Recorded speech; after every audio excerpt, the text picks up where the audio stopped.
So this is house 5 at Neversink Farm. We have a few different houses, and this we just named house 5. The numbers change throughout the years as we get more houses because of our numbering system.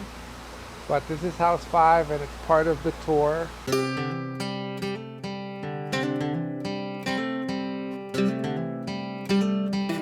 We'll continue coming back to this house in spring and summer and fall and see the differences. And so I wanted to talk about this house. It's one of our oldest houses, so I do like it because it is an old one. It's been around for a while.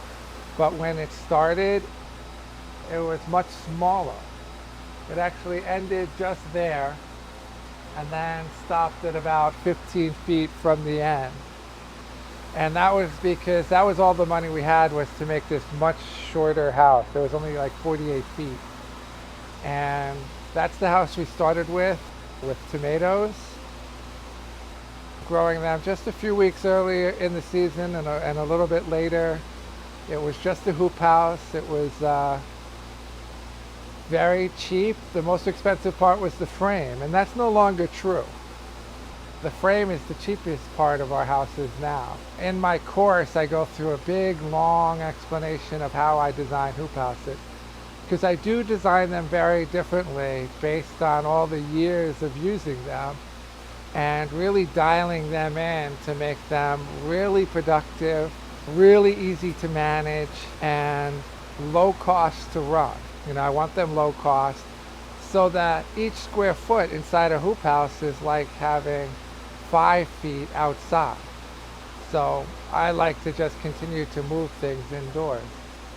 So this house, it started off really short, really cheap, and then we grew it over time and we made it bigger, we made it better by removing anything like wood out of it, making the plastic higher grade, adding in ventilation, automatic controls, and now we have automatic backup heat in here.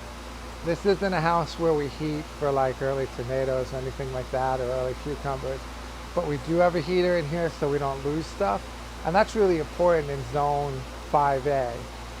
We're not only in zone 5A, but we're in this valley, and the valley is called Frost Valley. We can have 0-degree temperatures all the way until the end of May, and they can just sneak up on you. We can have 50-degree days, and then suddenly boom, it's 0 degrees or 12 degrees, and that can kill something inside of a hoop house when it's been that warm. So I like to have something as a backup there. And this house is, it started off at 48 feet and now it's about 100 feet. The soil in this house is the oldest soil on the farm. So it's usually where I bring people to show them the transformation of the soil from when we started, because this has had the most work to it, right? We have, let's say, house 1, which is new. It was new last fall, and that's brand new soil. So I can take a handful of that and then take a handful from in here and show that huge difference between when we started, how the soil started, to how it ended up after years of transformation. Because we didn't start with very good soil, we started with sand and rock. And so in here all the rocks were removed over time, and the sand was transformed into really good soil.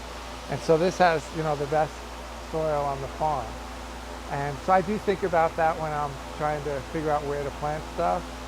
That if something is problematic, I like to do it in here because I know the soil's at its best and it's going to work really well.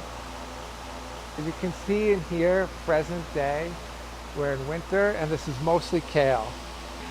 It likes to be covered in the winter to help keep it from getting frosted. It's kale and claytonium, and that's really most of the stuff that's in here in the winter. And it'll probably be in here for another month and a half, and I have to look at the plan to do what's going to be in here, but stay tuned, and we're going to do the tour again, and we'll see what house 5 is going to look like in the spring, and it's going to be a big transformation.